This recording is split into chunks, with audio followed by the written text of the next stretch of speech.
welcome.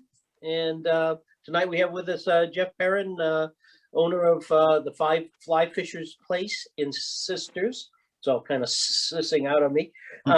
Anyway, many of you probably know Jeff already or been in the shop. I've been in a few times and finally met him about a month ago when my wife and I were up there.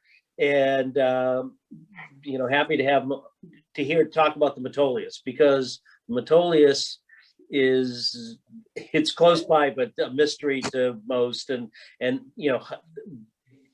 nature of the river itself being a spring creek, how it all works from there is just something that's hard to grasp, I think. And some people find it okay to fish, others have had no luck and kind of it's like, whoops, if it's no fun, I'm not going.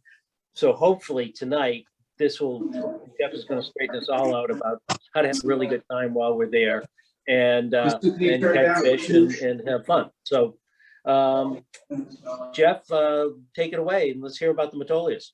All right. Well, thanks so much for having me back. I came over almost exactly a year ago and drove to Salem one evening back and forth from Sisters, where I live, to do a presentation on lake fishing for your club there at that really cool little building by the park. I can't remember what it was called, but it was an awesome venue.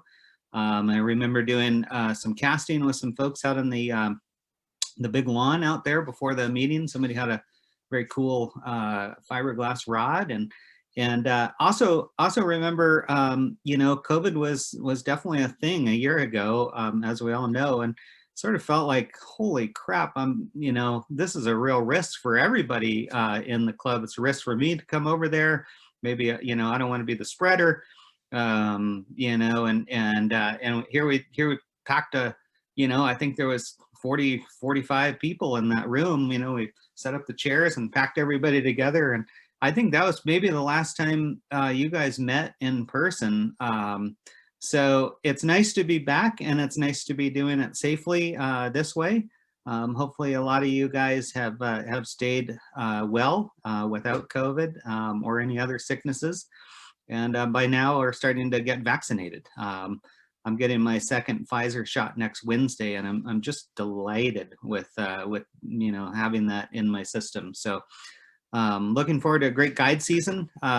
I'm going to talk tonight about the Metolius River. It's a river I've been fishing for quite a long time. I bought the Fly Fishers Place back in 1991. I started working there in 1990, and I'm just going to tell a quick story about started in the fishing business in 1986. I was going to Bend High School. It was the same year that the Fly Fishers Place opened in Sisters. Harry Teal had started the Fly Fishers Place with his son Brad and his nephew Greg Snyder. I used to drive out from Bend on my way to the Metolius and visit and buy a pack of dubbing or a couple of flies and just kind of visit and get to know those guys. And it was because of those visits and because of those trips to the Metolius that it really kind of was a life-changing experience for me. I was able to start working for Harry. He recruited me when I was in college, and 9 months into managing his store, he offered to sell it to me for a great price. And the rest, as they say, is history. So I've been fishing Metolius since the 80s, very, very seriously since the early 90s. It's a fantastic river. It's very, mysterious in ways. It's very challenging in ways. But hopefully tonight, I'm going to go through, some tackle. I'm going to go through flies. I'm going to go through technique. I'm going to go through where to go, including at different times of the seasons. And then I'm going to, in my style, I'm going to tell a few stories that you might either learn from or get a chuckle out of. So, hopefully it'll be a presentation that kind of touches everybody in a way that you can take some information and make yourself a better fisherman on this crazy river over here, or even kind of be more inviting to think about that short drive over from Salem to come over and try it. So, Before I get going too far, I really wanted to say gigantic kudos to Tim Johnson. I've done, since the pandemic, at least 9 Fly Club presentations via Zoom, and there is nobody that does the job better at preparing a guest speaker than Tim. So keep him around, give him a raise. I don't know what you got to do to keep him around, but he's amazing. So Tim, thank you so much for what you did practicing last week and kind of getting ready for this. Tim, as I said that though, I am going to need you to give me, yes, you're the host. I still see that I'm disabled for screen sharing. So if you that's right. Thank you. See, there you go. Already I'm screwed up. Oh, geez, Tim. I'll get that going here right now. That's one of the things I'm supposed to remember to do. Yeah, well, you know. All right, there you go. details, right? Okay, now.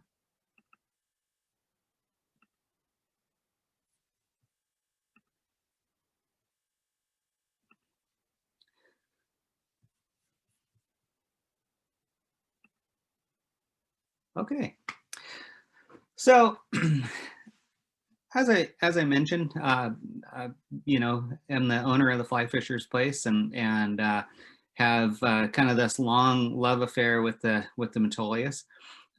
This is a picture of me a few years ago, a few pounds ago, and a little less gray ago. But in one of my favorite holes on the Metolius, and I can tell you, and I know for sure this was June. You can tell kind of by the background that everything's in bloom. And I was more than likely tying on a green drake in that picture. But this is a typical scene in the Metolius. You know, do a little bit of waiting. Honestly, a lot of times I put the waders on at the truck when I'm starting my day, and come back to the truck at the end of the day, and the boots never even got wet. So I think that's kind of one of the things to maybe start with on the Metolius. Is, you know, it's a big fast river, especially once you get past Camp Sherman and really past the gorge. It's a big fast river, and it can be really, you know, scary and intimidating, and quite honestly not even recommended to wade in a lot of spaces. But if you get to know some of the Metolius spots, which I'm going to share with you as we go along through this presentation, you get to know maybe some of the Metolius locals that fish the river on a regular basis, you're going to see a lot of them not wading at all, or wading in places that are quite easy and not very dangerous. So I think that's a good point to maybe start out with, that the river doesn't need to be as intimidating as some people make it out to be.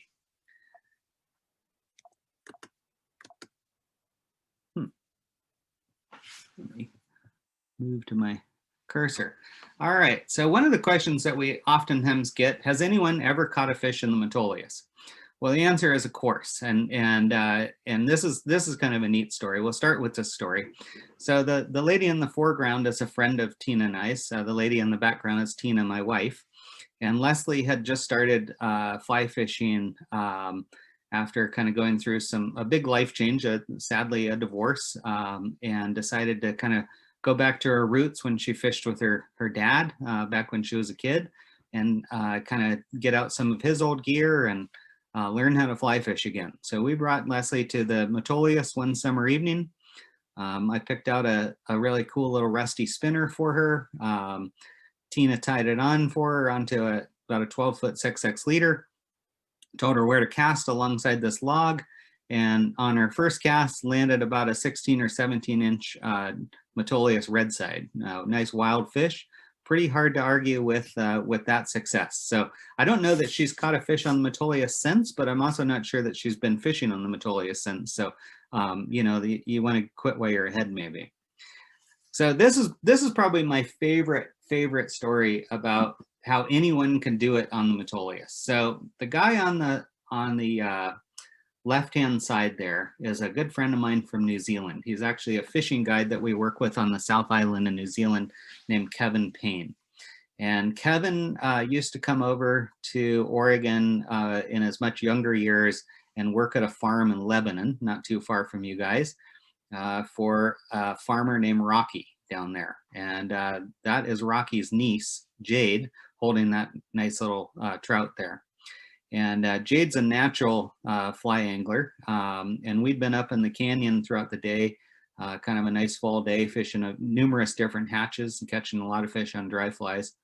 And we walked down back to the car, which was parked at the fish hatchery, and just decided, you know, let's just poke in one last time here and see about whether the fish are rising on at the Idiot Hole, which is the hole just upstream of the hatchery bridge.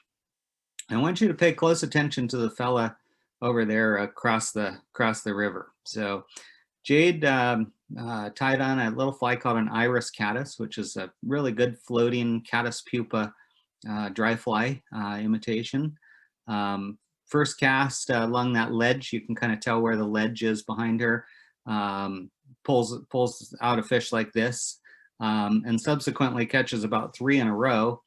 The guy on the other side of the river reels in, puts his hands on his hips, puts his fly in the fly keeper, and yells across the river to Jade, "God damn it! That little girl catches 3 fish in just a few minutes, and I've been here all day without catching anything." And he walked to his car, and we saw him pull across the bridge, and he had a purple Dodge pickup truck with a University of Washington sticker on the back window. And I think between the University of Washington Huskies sticker and the fact that he was wearing those short shorts with those white socks and tennis shoes was probably the reason he wasn't catching any fish. But that was one of my favorite and funniest events I've ever seen over there. This guy's a hell of a nice guy. He actually comes into the shop, but I just love that story, how pissed off he was that Jade was catching the fish and he wasn't. But it's all about presentation on the Metolius. It's about fly. It's about, drift. It's about tippet size and leader length. So that's a really, really kind of way to start this conversation, really important way to start this conversation. So, a lot of us come from rivers like the McKenzie or the Santiam, maybe a river out in the Rockies where, a good old 9-foot leader is enough. It turns over great. It's enough. But one of the things about the Metolius is it has so many complex and weird currents because of the type of rock structure that it runs over and all the different springs that come into it. It's really a difficult place to get a good drag-free drift on your fly. So one of the ways that you can counter drag is to lengthen out your leader, particularly lengthening out your tippet on the end of the leader. So it's not uncommon for me to fish 12 to 16 feet a leader or maybe more. In fact, a lot of times when I'm fishing with a 9-foot 4-weight rod, which is kind of my favorite rod out there, I will have when I put my fly on the hook keeper and reel up to move from spot to spot, I'll have reeled in leader that goes from the hook keeper up to the tip top, back down the entire length of the rod, and 2 or 3, maybe 3 or 4 turns of leader inside of the reel. And you might think, oh my God, that's just a nightmare to cast. And it's actually not that bad to cast. And one of the things that I want to make a really clear point about that leader is you don't want that leader to turn it over perfectly.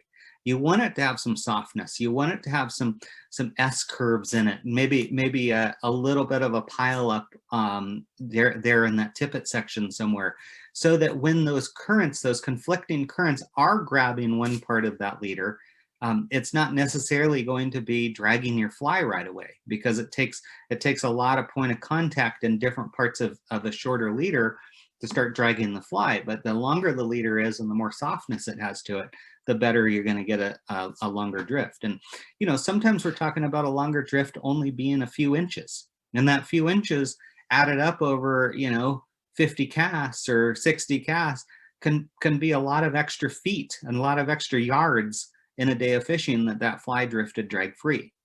So with that said, I can't tell you enough how important it would be to start with a base of about a 12-foot 5X leader, and then plan on adding more 5X and 6X tippet to that, sometimes 7X. but we do fish a lot of light tippets on the Metolius. So 4X would be on the big side. We fish 4X occasionally with some of the bigger green drakes, some of the bigger stoneflies. We're going to talk about a lot of hatch stuff later.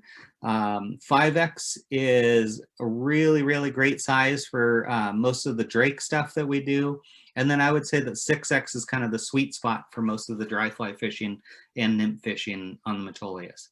Occasionally a late summer and into fall with some of the smaller flies, I do go down to 7X. And you can land fish in the Metolius with a good smooth drag reel with 7X. So I mentioned earlier about different types of fly patterns in the Metolius. And it's not the type of place where you're just going to go and throw in Adams or, a fully hackled blue wing olive or pale morning dun. It's a type of river where you're going to be a little bit more precise in your fly choices, looking at cripples, emergers, and spinners, stuff that looks like it's either in transition or in peril. So the way those flies kind of sit at the surface and look like they could be bedraggled into the surface film or in a transitional period where they're not going to fly away immediately, just allows those fish to really come up and inspect that fly in that very clear water and decide that, that's what they're going to eat. So I would say, really add a lot of cripples, emergers, and spinners to the different hatches that you're going to be matching on the Metolius, and you're going to have a lot more success.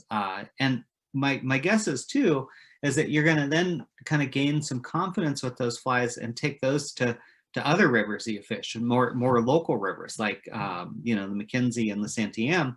And you're going to say, wow, I really didn't realize how good, a crippled March Brown would be until I went over and tried that sort of thing over on the Metolius. And to some of you, this is certainly preaching to the choir, and some of you, this might be the first time you've ever even heard of it. There's a great book.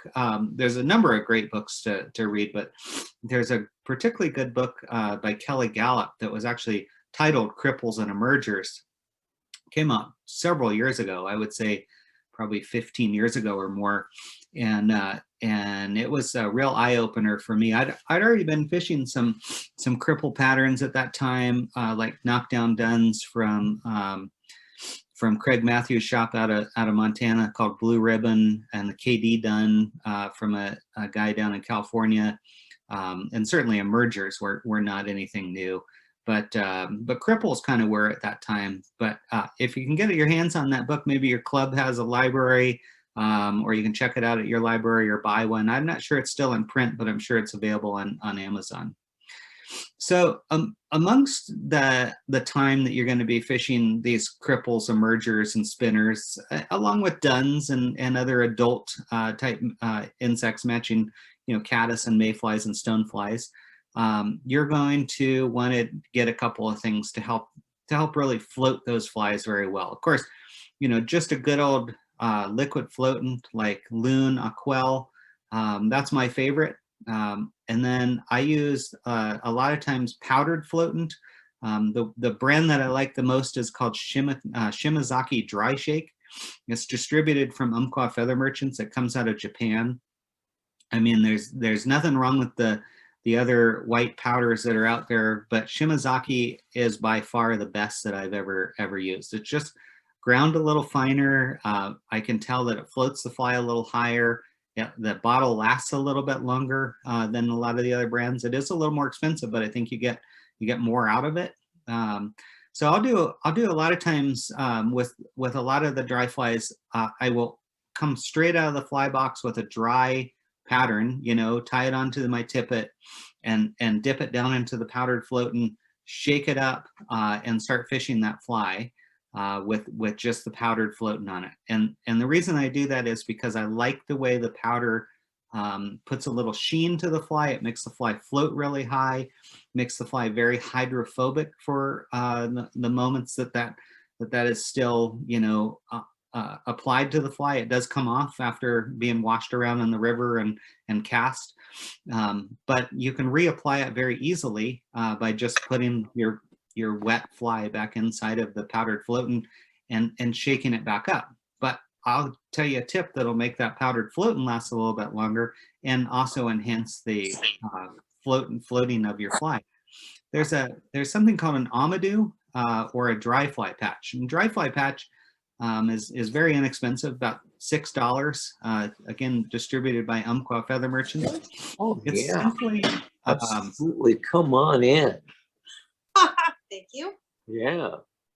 You're I- more than welcome. Can you guys, I've got somebody talking on the Looking. other line there. Okay.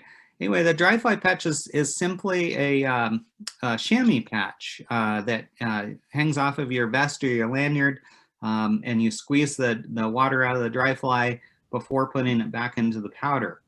Amadou is something a little bit different. It does the same thing. It dries the fly out before you put it back in the powder. But Amadou is actually a mushroom that's grown over in Italy and Armenia, and then that mushroom is cut. It kind of looks like soft leather, thick soft leather, and it's sandwiched in between leather, and it works really great for drying out a dry fly in between fish or after the fly's soaked up water, just while floating through an eddy or a riffle. So I highly recommend, if you're going to be a Metolius fisherman or really just a dry fly angler anywhere, to get powdered floatant and to get an amadou or a dry fly patch. It's essential gear for the Metolius, and I would say essential gear for really any fly angler any place that likes dry fly fishing. So George, I know you like dry fly fishing. Now, looking for water in the Metolius. You know, you probably very used to fishing on places like the Santiam near home, where a lot of those fish are going to be in the riffles, and maybe, you know, be in different parts of the riffles, or take up a pecking order in the riffle where the biggest fish are going to be, you know, up at the head, or in the softest spot of the riffle. But you know, riffles actually on the Metolius, and from my fishing experience, come in number 2 as the place to find the nice trout in the Metolius. I find that pools and eddies are really the number 1 places to look for trout in the Metolius. I think that goes back to what I was saying earlier about all those weird currents in the Metolius and the fast nature of that water. When those fish can rest in those pools and eddies, they're in a great spot to take in a lot of food, but also to not fight that heavy current that a lot of the Metolius experiences. So when you're fishing pools and eddies, or even riffles, you've got to have some skill set that may be a little bit different than just your standard straight line cast that you might make on a lot of other rivers. You know, learn how to make a reach min, both off of your right side and your left side, depending on which river you're fishing, or which side of the river you're fishing. Learn how to make a parachute cast and a wiggle cast to really generate a lot of slack into your line and your leader when you make that presentation. Those are casts that I would be happy to come over sometime to your club when we could meet in person again and do what I call my skills class. And I teach those and a few other kind of fancy little casts that'll make you better fly anglers. So if you ever want me to do that, I'd be happy to, but you can look those up on YouTube, and you can also look them up. 3M Scientific Anglers used to do a VHS series called Strategies for Selective Trout and Advanced Strategies for Selective Trout. And trying to remember the fellow, he was from Hamilton, Montana, that did those, but he teaches those in the Advanced Strategies for Selective Trout video. And that's where I first learned about them and kind of perfected them back in the 80s when those videos came out. And then so far we've just been talking about dry fly fishing, which you may get the impression that's all I do on the Metolius. And I do have to say that I went for years and years and years and years without ever fishing a nymph in the Metolius River.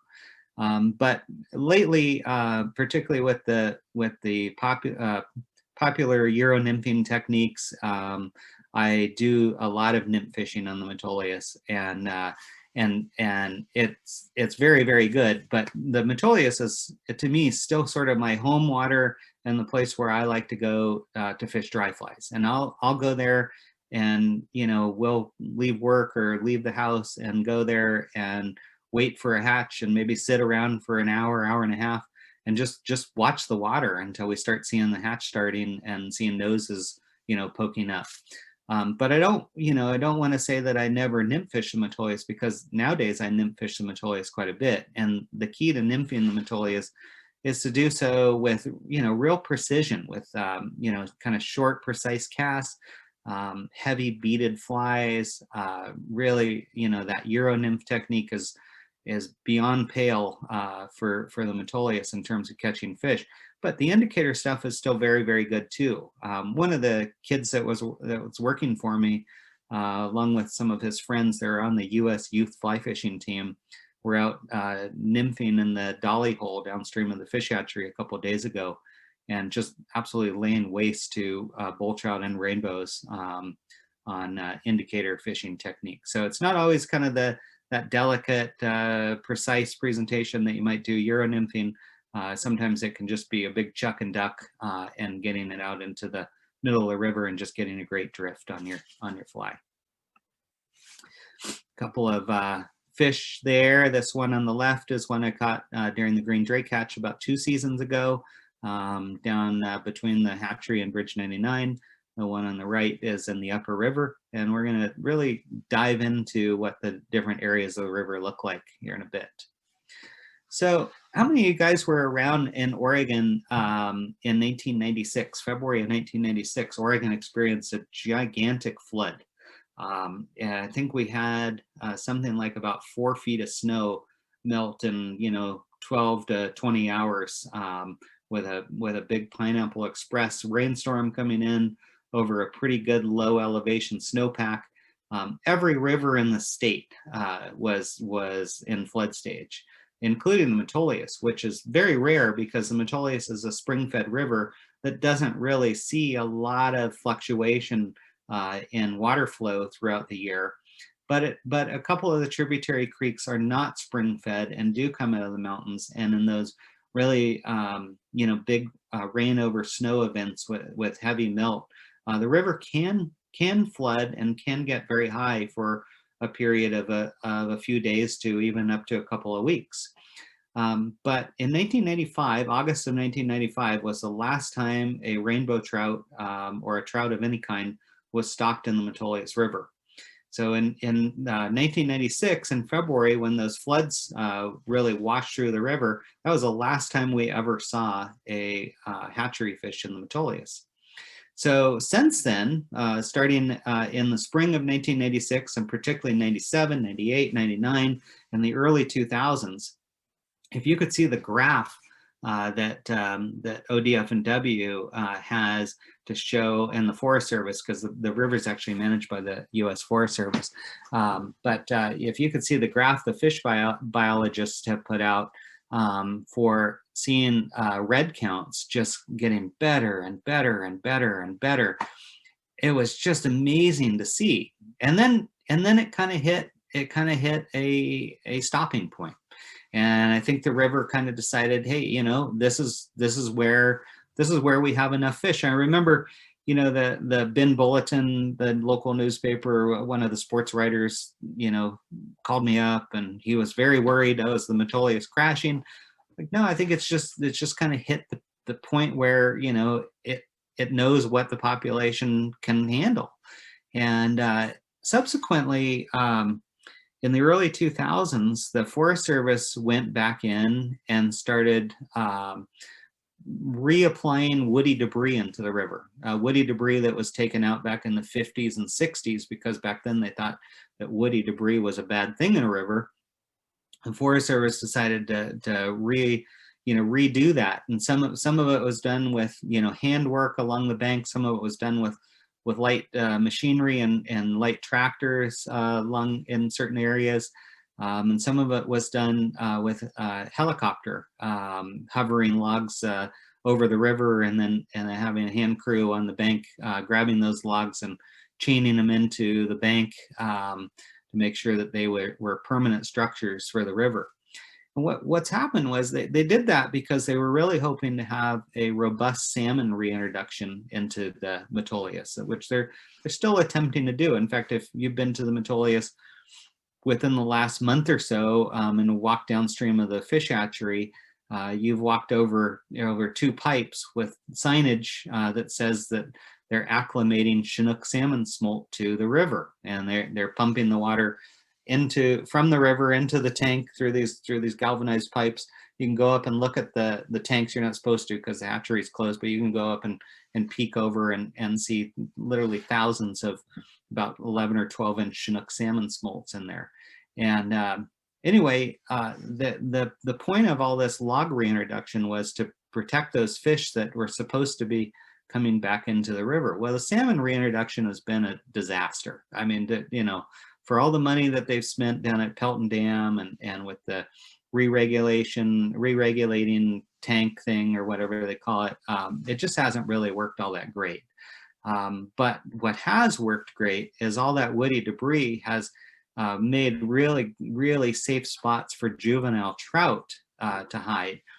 And I don't think that anybody, I mean, I asked Mike Reilly, who's the fishery biologist for the Forest Service, what the population of trout is in the Metolius, because, it'd be cool to know. And nobody really knows. I mean, not even the fishery biologists. But I can tell you from my experience, and also the experience of talking to people like John and Karen Kreft, who are out on the river all the time, and Eric Steele and Bob Duff and people that are just out there a lot. But we all believe that the Metolius trout population right now may be the best it's been in decades. So that's cool. So bull trout, they're awfully fun. This bull trout here in the center picture is one that I caught last November, maybe early December, but I think it was in November. Of course, Metolius are thriving in the bull trout are thriving in the Metolius River and in the whole basin from Lake Billy Chinook up to the headwaters of the Metolius, and also in some of the tributary creeks where they spawn. Where in other places bull trout are endangered and not doing well at all. But one of the reasons that they're doing so well in Metolius is because the river itself remains clean and cold, clear of pollution, and the tributary creeks where they spawn are very protected against, angling. They're closed to all angling pressure. So that's really a great thing to keep those fish healthy and possible to catch. There are year-round resident fish in the Metolius that just probably never ever go to the lake. It's hard to know exactly what their habits are, but we do catch fish, year-round, kind of see, old Bob and old Harry, in the same spots kind of day after day. But coming in kind of in July and August, particularly August, there's a really good spawning run of fish that come up from Lake Billy Chinook, and they go into the creeks to spawn. So they don't actually spawn in the Metolius. And then about the time that they're done with the spawning run, they come back out and hang out in the Metolius, and they wait, and they're there to intercept the gigantic kokanee spawning run that happens in September and October on the Metolius. So they're, kokanee typically are between about 9 and 12 inches. So it's not uncommon to be playing a 12 or 14 inch rainbow trout or whitefish and having a bull trout come up and take a swipe at it, sometimes actually eating it and taking it right off of the end of your line. So, that bull trout that I'm holding there is probably about a 12-pound fish, very, very thick shoulders, pretty long, I guess 27, 28 inches. And I caught it on a 9-foot 8 weight. And I see people, talk to a guy in the parking lot at the hatchery a couple of days ago that caught one on a 5 weight. And, I don't know that he was exactly fishing for bull trout, but I just feel kind of bad for the bull trout because they are big fish and they do fight doggedly. And so, to kind of respect them and to do the right thing for them, I think a 7 or 8 weight is really kind of the rod to fish. So because sometimes I've had bull trout fight like steelhead, and more often than not, bull trout, just kind of dog it a little bit. They pull some line off, they roll around a lot, they're heavy. So, they put a big bend in the rod, and they're hard to get into the net. They don't want to give up at the net. I'll tell you a great story. There used to be a guy here, his name was Woody, and he fished with his son Scott. Woody had the rural postal route in a lot of Central Oregon, and had an old blue Ford station wagon. If you fish the Metolius or the Fall River or the lakes around here a lot since the 70s and 80s and into the 90s, you probably would have run into Woody and his cool old hat and his horn rim glasses. I never saw Woody wear a pair of waders. I'm sure he had some. And Woody fished a 10-weight fiberglass fly rod for bull trout. He was one of the best bull trout anglers I've ever known. Fished a 10-weight fiberglass fly rod and overlined it usually with a 12-weight fly line, so he could throw his big hunks of rabbit fur on big hooks and really get it out there and swim those flies through the pools where he liked to fish and knew that there was some big bull trout. And I got a picture in a drawer at the shop of Woody holding up a big bull trout in almost this exact spot. And that fish was well over 20 pounds. So there's some big ones in there. My biggest is probably 12 to 15 pounds. But if you are going to come over for them, you want big tackle, big streamers, and you're looking for those fish in the slower pools and tail outs, and a lot around structure. They really like the log jams. So prepare to lose a few flies in the process, but if you catch a fish like that, or 2 or 3 a day like that, losing a few flies is worth it. So this is a conversation now, kind of going into hatches, and we're gonna kind of add up. We're gonna do a little math at the end of this thing. So we'll start with mayflies. So one of the great hatches of any Western river, of course, is blue-wing olives, and there's so many different species of blue-wing olives. So they are of the Baetis family. Very, very ubiquitous on all Oregon rivers, and especially on the Metolius, and we see them year round. So this time of year, usually kind of get a mid-afternoon hatch. In the summertime, usually they hatch in the evening, sometime between about 5 o'clock and 7 o'clock in the evening. As soon as the sun starts to go down, you get a few of the first shadows of the day on the water. Get a little bit of humidity coming back. That dry air kind of goes away right in the river corridor itself, and get a really, really dynamite, kind of late afternoon blue-wing olive hatch in the summertime. But I think everybody thinks about blue-wing olives as a sort of a spring hatch, a really good fall hatch, probably happening in the winter time. And those are all true, but don't forget about blue-wing olives in the summer on the Metolius. Right now, there's a really cool hatch called Sinigmula. And Sinigmula are very close relatives to March Browns. March Browns actually didn't make this list because there are so few March Browns on the Metolius that they can be from day to day occasionally important, but nowhere near the importance of the ones that are listed here. So Sinigmula is a very close relative to March Browns. They're a clinger nymph. They come out of the fast water to emerge, a soft tackle, yellow soft tackle, a very good emerging Sinigmula pattern. But your pale morning dun patterns that you probably fish on all kinds of Western rivers are going to work really well to match Sinigmulas. And the difference between Sinigmulas and pale morning duns is Sinigmulas have 2 tails and pale morning duns have 3 tails, and they overlap each other usually in April. So you get the first pale morning dun hatches starting in April and going well into the fall. This last year I fished a darn good pale morning dun hatch in December on the Metolius. That's odd, but it does happen. So Sinigmulas hatch twice a year, March and April, and then October and November. They got 2 tails. Pale morning duns have 3. Pale morning duns are usually a little bit smaller than the Sinigmulas. But a very, very important kind of, I would say maybe the most important day-to-day, season mayfly hatch for when most of us like to fish the Metolius, which is, kind of spring, summer, and fall. Now, anybody that's ever emailed me before knows that my email address is greendrakehatch@gmail.com. And it is greendrakehatch@gmail.com because green drakes in my world are like the coolest thing ever. I like the way they hatch. I like the way they fly. I like the way they look. I like the way the fish eat them. And I love the times of the year that they hatch. They come off in May and June, usually by mid-May. My birthday is in the middle of May. I usually always get an opportunity to fish green drakes on my birthday. And they'll go until maybe the 3rd to the end of the 3rd week of June. And then they'll start popping kind of in the middle of the first to the middle of the first week of September, well into late of the first week of October or the middle of October, depending on how good the weather treats us in the fall period. It's a super hatch. And I would say if you pressed me, the September, early October hatch is a little bit better than the June hatch.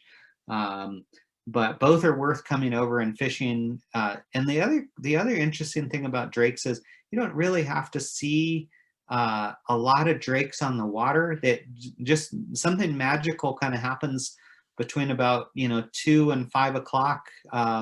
And sometimes it's a little bit more precise. We can tell people, man, it's really right about 4 o'clock this week. And you might not see a lot of drakes, but what you will see are big swirly kind of splashy rises.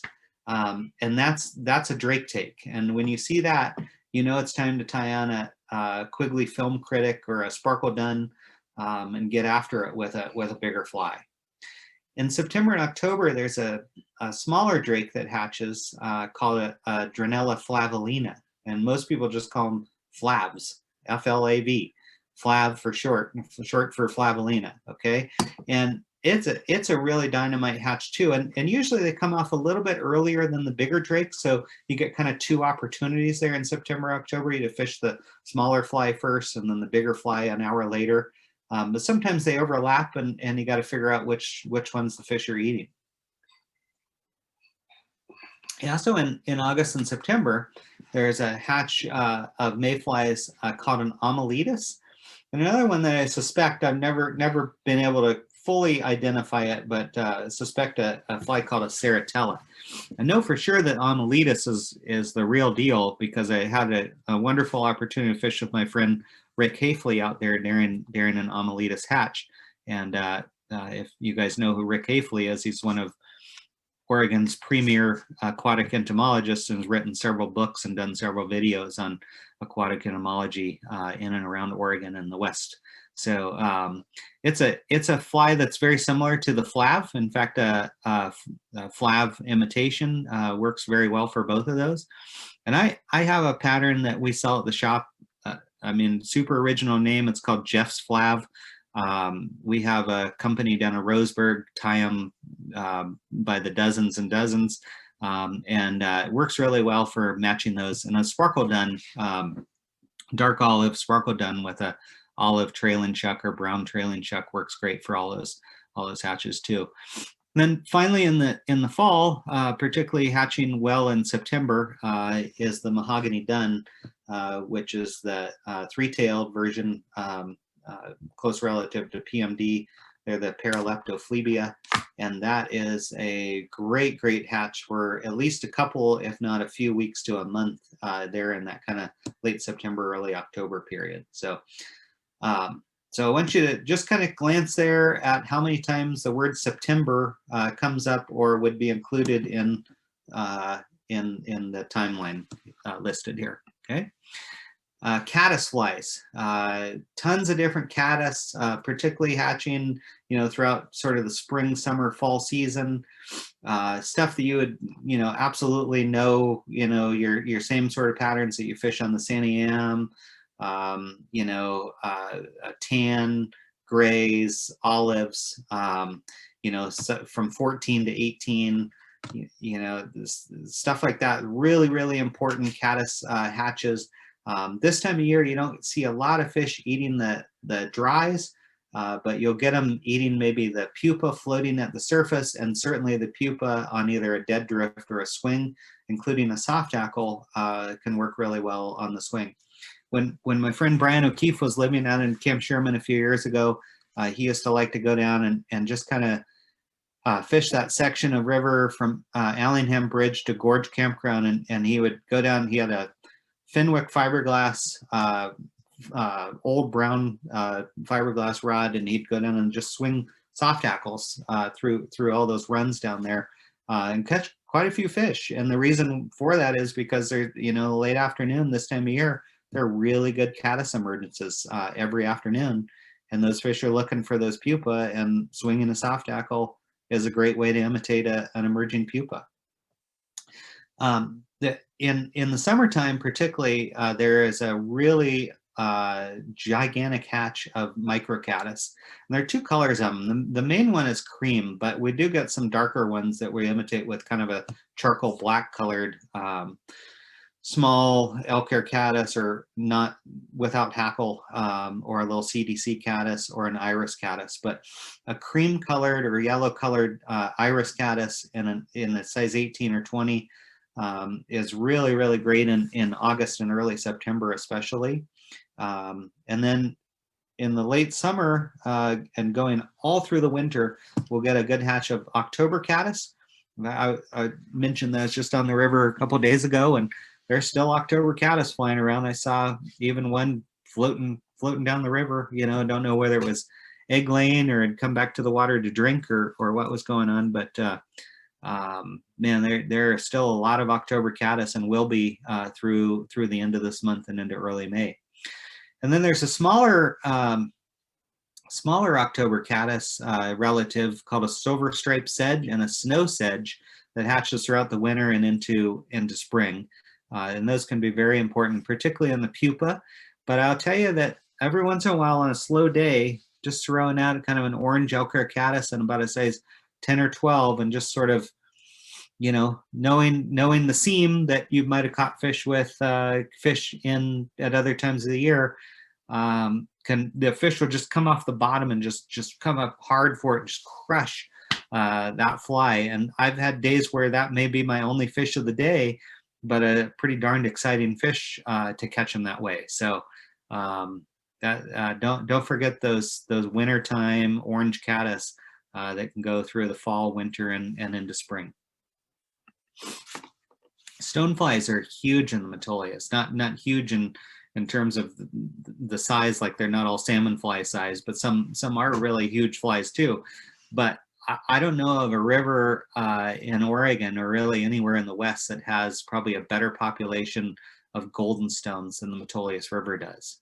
So I think that's really curious to see, if July, August, September, October, 4 months of golden stone hatches throughout the Metolius River. Most rivers that I know where golden stones are prevalent, you get maybe 3 weeks to 4 weeks out of a good golden stone hatch, and salmon flies a little bit less than that. So to be able to still see fishable hatches of golden stones near Halloween that started about the 4th of July. There's really nothing quite like it. And there's two basic patterns that you really want to fish out in the Metolius when the golden stones are out. It's not a foam type of a river from my experience. You just don't, so many rivers you do so well with like the chubby type patterns these days. But on the Metolius, the Clark stone is like the magic fly. That's the one to fish.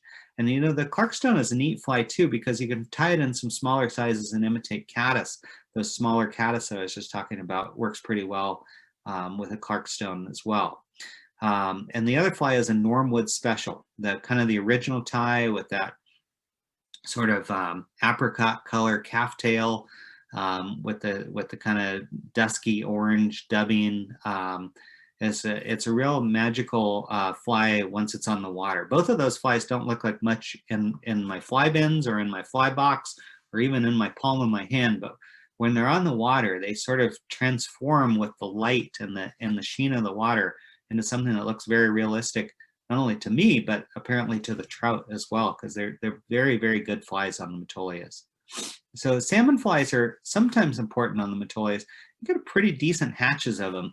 I would say below Bridge 99 is probably the area that you're going to get most of your salmon fly feeding activity. But I've seen fish eating salmon flies in the upper river by Camp Sherman. I've seen fish eating salmon flies in the canyon and around the fish hatchery. So, certainly you want to have some big black stonefly nymphs. Definitely a lot of golden stone nymphs. And then there's a weird willow fly. It's a big stonefly. It's a little bigger than the salmon fly.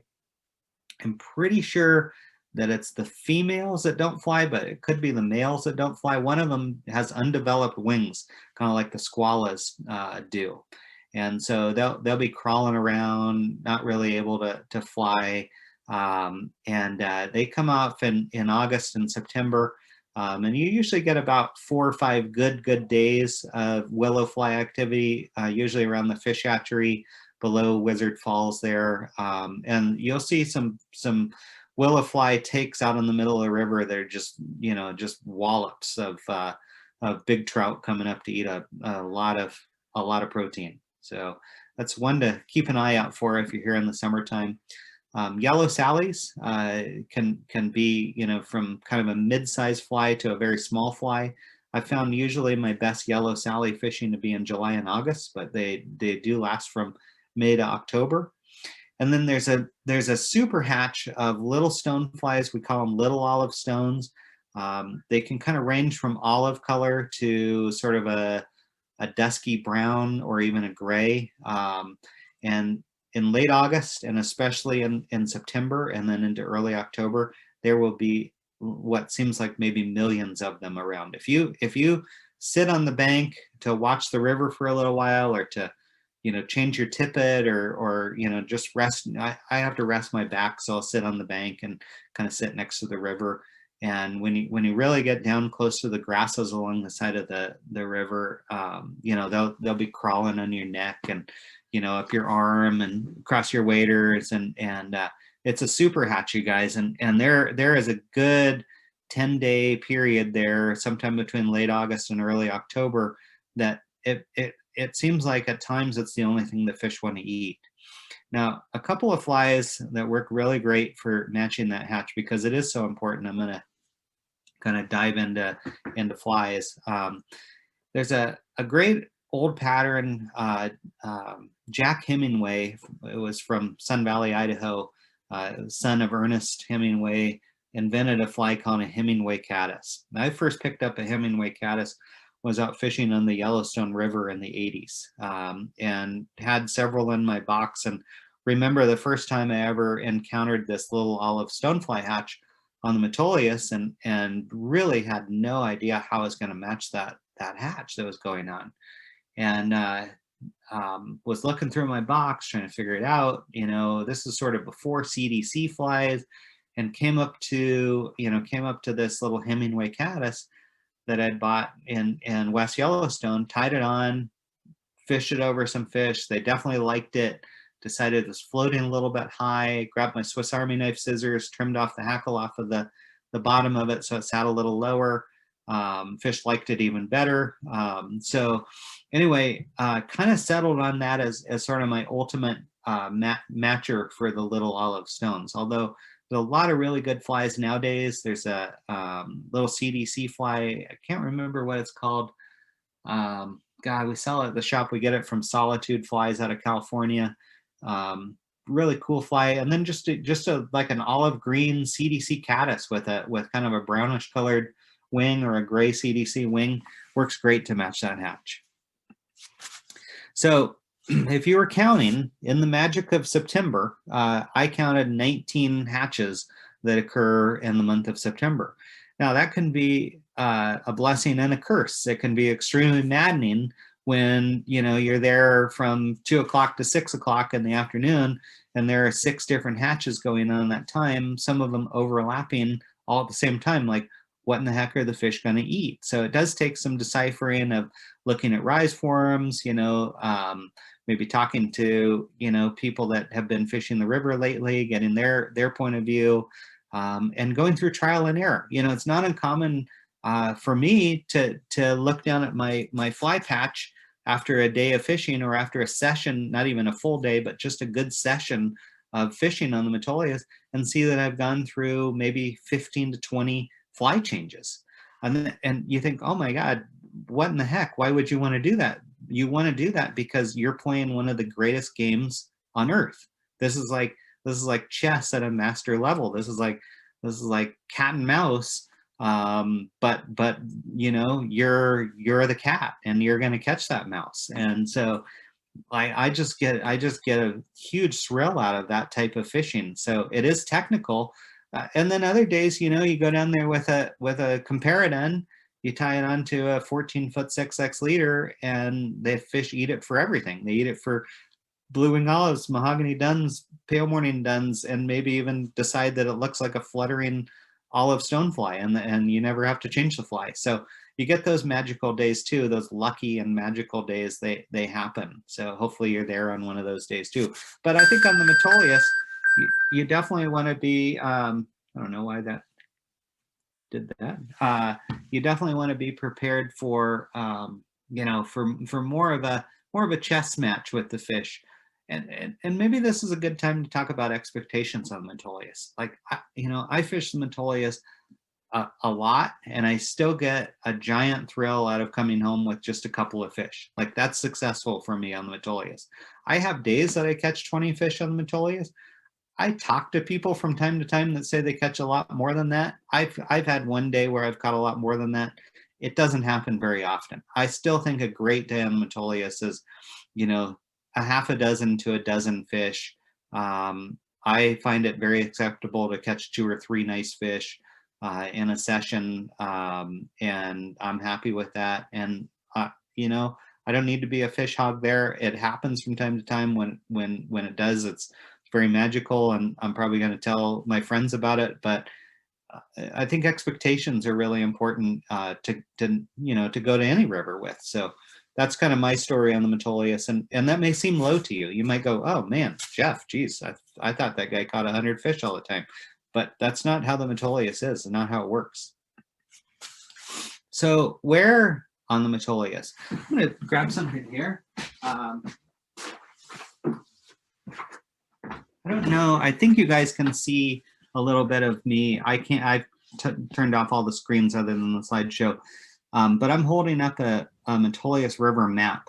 And I made this map, and we have it printed in Montana. It's got some information on the Metolius on the back. It's got a hatch chart, and then it's got the river through the entire fly fishing only section, including a little bit below the fly fishing only section, below Bridge 99. It's a great map. It's $10, $9.95. If you're going to learn the Metolius, I highly recommend it, because one of the things that I did with the map was I put little arrows and named as many of the holes that I knew had names, and put arrows on the side of the river that you should be accessing those holes from. So it's a pretty good tool to familiarize yourself with the river. It doesn't have GPS coordinates. You're going to have to kind of read the water and make some assumptions, based on landmarks. But landmarks on Metolius would be Bridge 99, Wizard Falls Fish Hatchery, Canyon Creek Campground, Allingham Bridge, Camp Sherman, the store, the headwaters, and then kind of knowing the campgrounds and the different trails and roads around the river. And you can, pretty soon you're going to be, if you can read water, if you can read water and know what the difference between a riffle and an eddy is, you're going to be able to figure out how to read this map and get yourself into some good water. But we consider the upper river kind of that area from Gorge Campground up to the headwaters. Now, in the wintertime, from Allingham Bridge above, which we're heading south, remember, most rivers over here are moving north. They're flowing north towards the Columbia River. So from Allingham Bridge up to the headwaters is closed from October 31st, well, from November 1st until May 22nd when it opens up again. And that's done for a very important and good reason, in my opinion. It's done to protect that really vulnerable small water where the majority of the trout spawn in the Metolius River.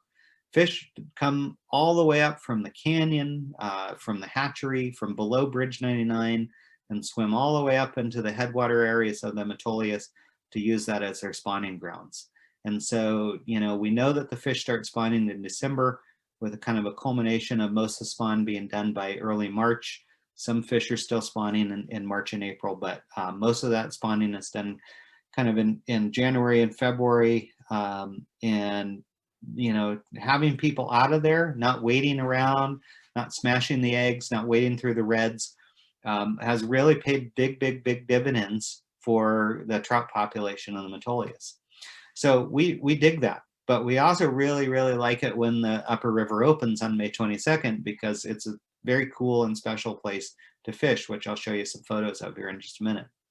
The middle river is probably my favorite area. Like if you really press me on where I like to fish the Metolius, it's the middle river. And we consider the middle river from kind of the Bridge 99, the end of the fly fishing only section, up through the hatchery area, up through the canyon, and then through the House of the Metolius water, ending at Gorge Campground. One of the reasons that I like the middle river is because it has the water types that I like to fish. It's a little more challenging water than the upper river, has a lot of really good, back eddies, big pools, slow moving pools, has some good riffle water, has a lot of diversity of water, has a lot of flow.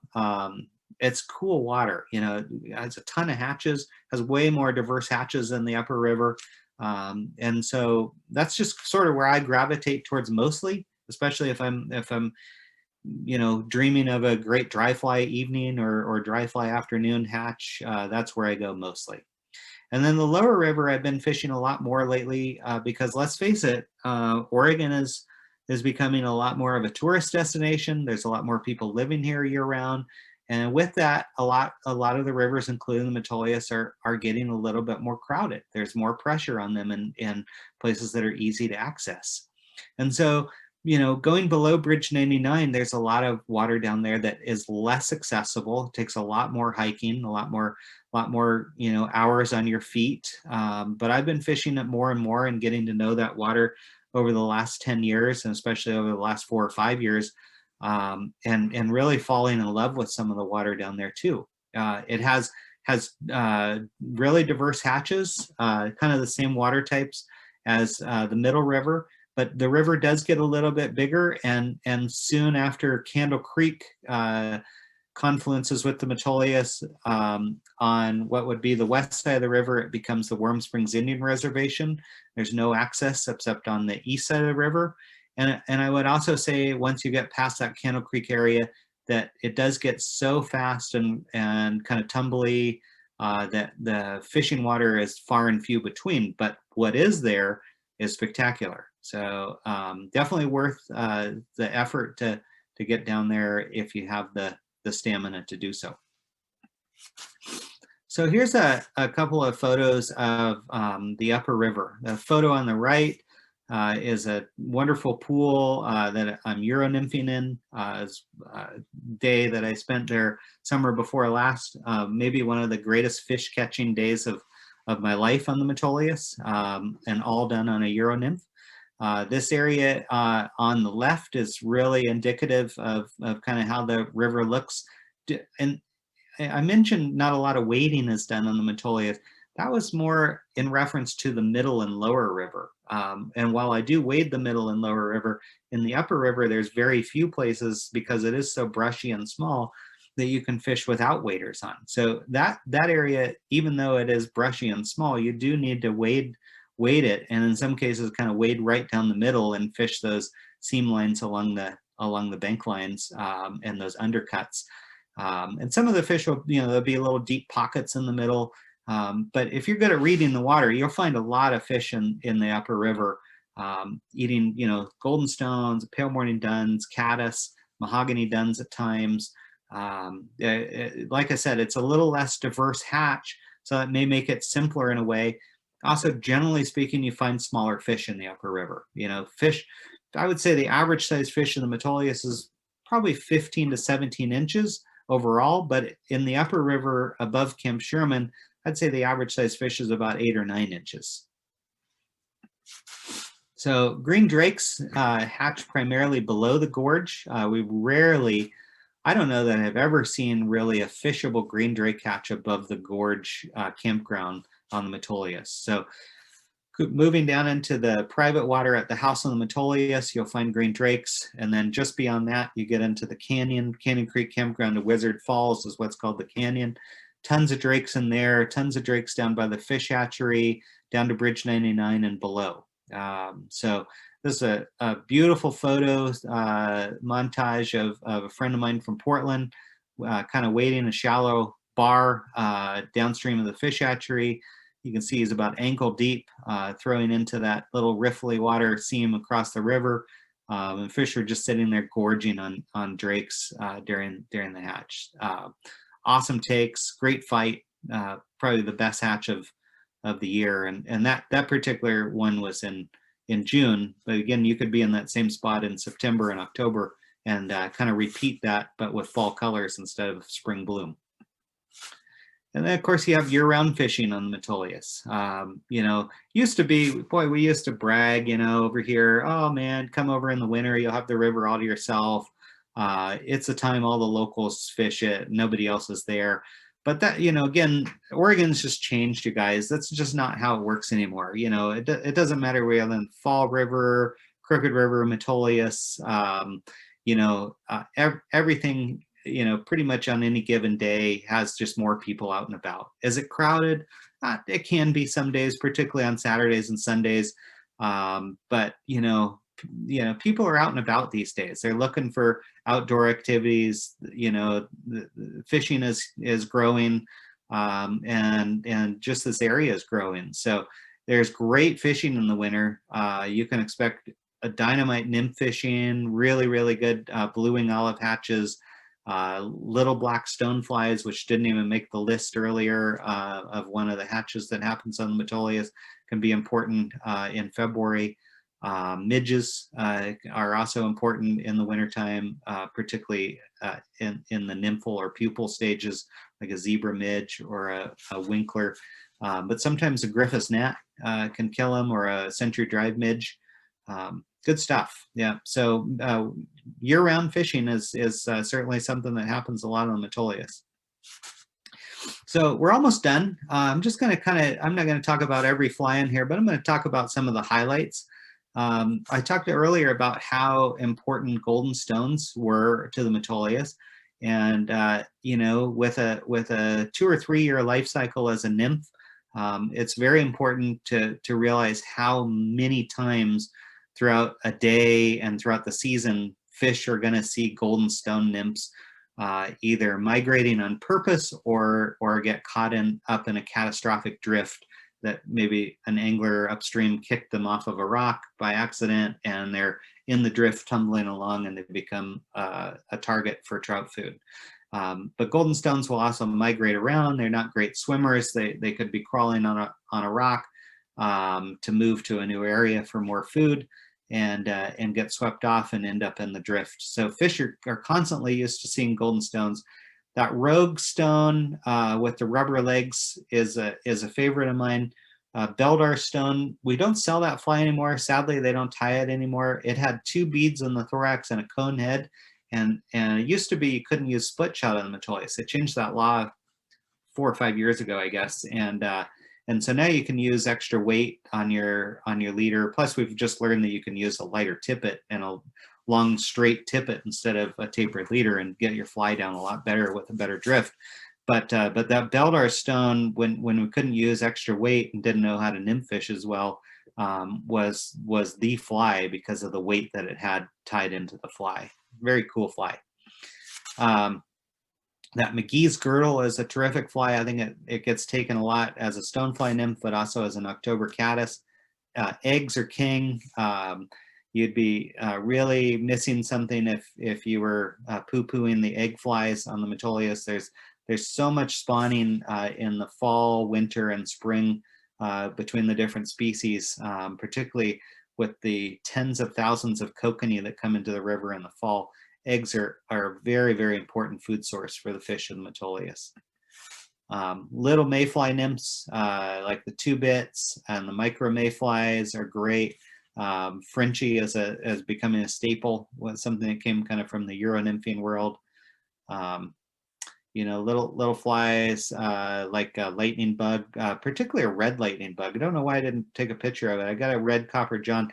Red nymphs in the Metolius are really, really great flies kind of year round. And I will say that blue nymphs in the Metolius, like a blue prince nymph, is very good in the winter time. I think due to how the low sunlight penetration goes into the water, blue is a color that shows up really well apparently in the winter time. So here's a good dry fly slide, and this is what I'm kind of talking about when I'm talking about cripples and mergers and spinners. So I want you to look on the top row there. That fly called a blue wing olive film critic, the blue wing olive KD Dunn, and the blue wing olive. Well, those are really the two most important to kind of talk about. What I'm talking about when I'm saying cripples, emergers, flies that are in transition. So that film critic kind of sits down on the film. That Zelon wing out front props up. It's nice and high in the water. You can see it easily. That fly is very visible to you when you're fishing it, even at a distance of a 30, 35 foot cast. But the back end of it sits down in the water. It really looks like a fly that is stuck in the film in the transition period of emerging from nymph to dun. Okay, that fly next to it, the KD Dun, looks like a fly that was mostly out of the nymphal shuck, but is laying bedraggled in the surface film, which is one wing stuck down in the surface film. Those two flies are two of my real go-tos out in the Metolius for matching blue wing olives. The next row down is kind of throwing a little bit of all what I said right into the trash can. So it might just be because of how it matches mahogany dun mayflies that hatch in the fall. But a fly called a Quill Gordon, which is an old catskill, back east catskill type dry fly, fully hackled, really beautiful split wings. That fly kicks butt in September and October out there, and it goes against everything that I say about fishing those transitional looking flies, but it does work, so it's worth talking about. The fly called an upright rusty spinner. It looks like rusty spinners or mahogany duns. I've also fished it successfully in smaller sizes during blue wing olive hatches and a little bit bigger for a PMD. On that middle row, you see iris caddis. That's that floating caddis pupa pattern that I was talking so highly about earlier. And down on the bottom, you can see the Hemingway caddis and a fly called a Sidak, which is a little CDC caddis pattern that is great. Oh, and this there's that double wing stone caddis. That's the one I couldn't remember that talked about getting out of solitude flies in California. That's the pattern exactly right there. It really is a great match for those stone flies that come out in September. Clark stone, I usually cut off all the hackle off of the bottom of it. Those two green drakes, the film critic and the sparkle dun, are my two faves. Here's a weird fly, middle row, second from the right, Spring Creek shoot. Got a crazy wing on that fly. It's tied with chrome angel hair, and then the back end of the fly is basically a pheasant tail, and then you can't see the thorax, but the thorax is yellow angel hair dubbing with a parachute hackle around that wing. It's ugly. It's a dumb looking fly, but it really catches fish at the start of a pale morning dun hatch. And then probably my favorite PMD, again, my favorite two are that film critic and that KD dun, but it's hard to argue with a sparkle dun. And then in the evenings, one of the things that I like to do in the evening is stay till it's dark, and I'll fish. The last thing that you fish before it gets totally dark is a rusty spinner. And a rusty spinner from the afternoon or day before pale morning dun hatch is usually a size 16. Sometimes some of the blue wing olive spinners will also turn rusty color. They can be an 18 or a 20, but typically a size 16 rusty spinner throughout the summer evenings is just a real staple for my summer evening fishing. So typically get out there, fish blue and olive hatch, maybe get a late PMD hatch, fish some caddis, and then a rusty spinner fall. And on a good night, you know, go home with 6 or 10 fish in the net and back into the river and sleep well.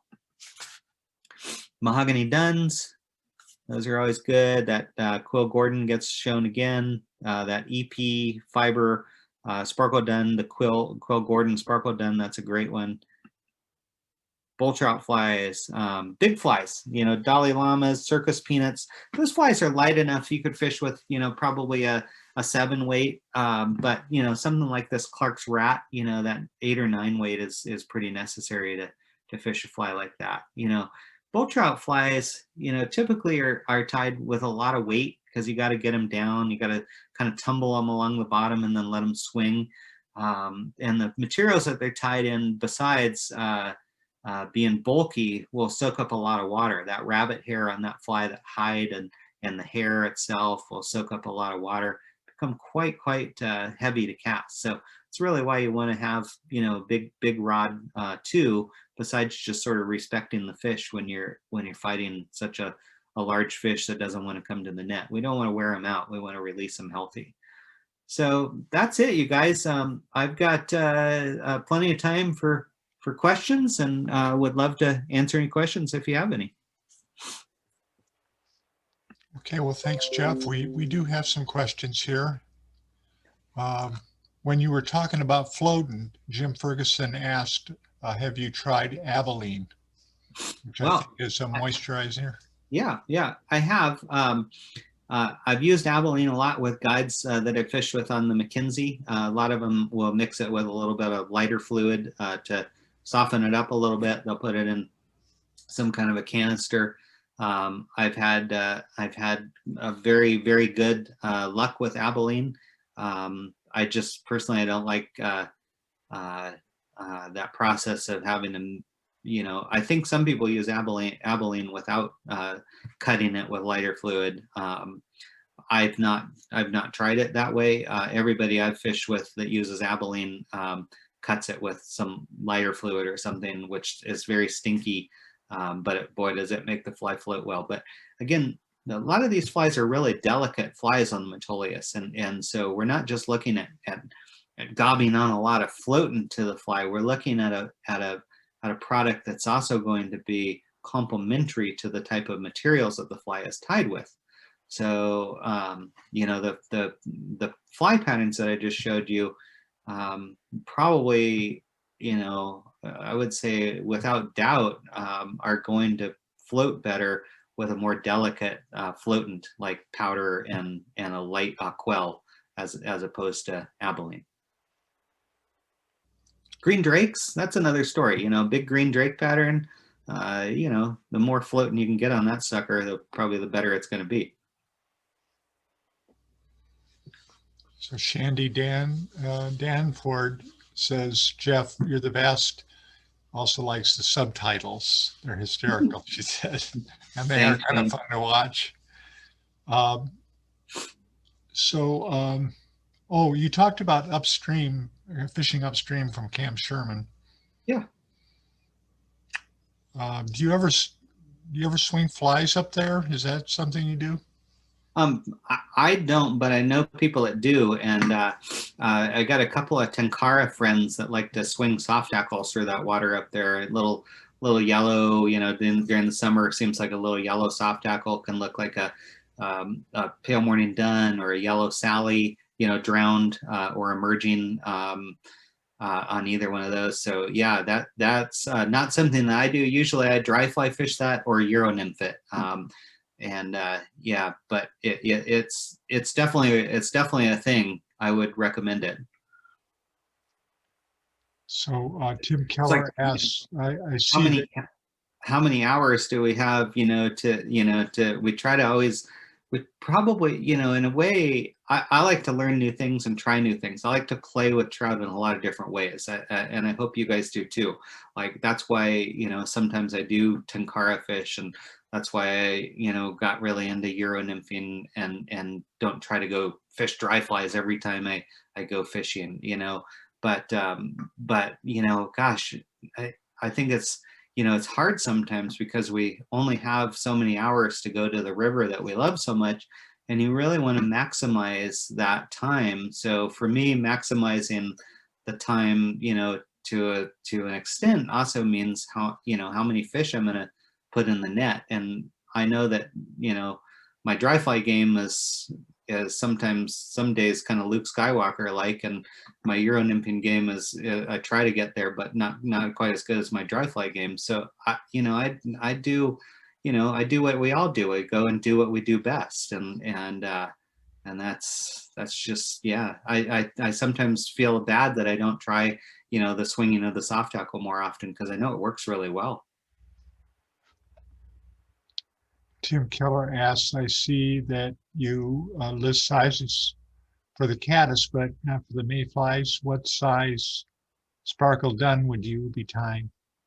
Well, so that's a great question. So for blue-wing olives, primarily 18s and 20s, although if you're tying flies at home, you might want to tie a few 22s for winter time. And actually July and August, sometimes you get some pretty small ones. Pale morning duns are primarily a 16. That Sinigmula can be a 14 through an 18. So if you have yellow sparkle duns from 14 to 18, you're going to imitate Sinigmula and pale morning dun really well. Green drake sparkle duns from an 8 and a 10 for the big guys, and a 12 and a 14 for the little flabs. Mahogany duns, I usually don't fish a sparkle dun for a mahogany dun. Usually fish that Quill Gordon or that, well, that's not true. I fish that EP sparkle dun. I don't tie it myself. It's a fly we get from Enrique Puguse out of Florida. And it is a fly I could tie myself, but I would just have always taken that one out of the bins at the shop. Those are a 16. So those would kind of match your main, you know, your mayfly hatches that you're going to find out there. For anything that you tie, whether it be a sparkle dun or a comparadun or a parachute.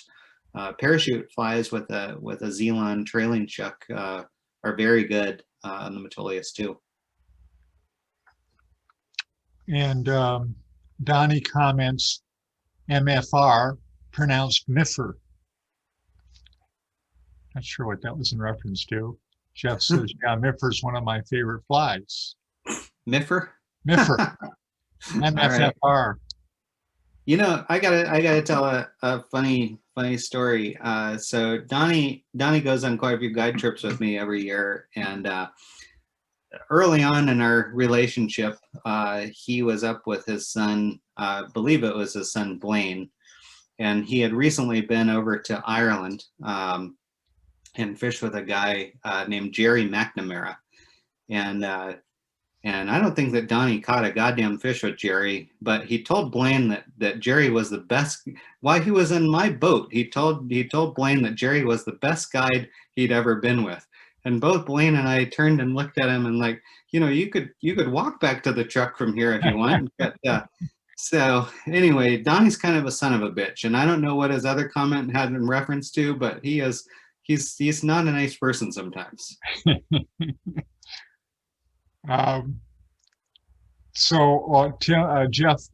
Jeffrey Howard, when you were showing the map, asked if there was an app that has that map on it. An app? I'm not aware of any apps. I mean, you could probably, yeah. You know what? Actually, I've not looked. I'm going to show you something here. I have an app. Let me see if I can find it. That I recently downloaded that looks pretty cool. I've got it in my navigation. So I'll put this up here. So I've got stream maps downloaded for a couple of different regions. If you can see here, I've got California, Oregon, and Washington. I also did the one for the West. I believe those apps cost like $9.95 to buy.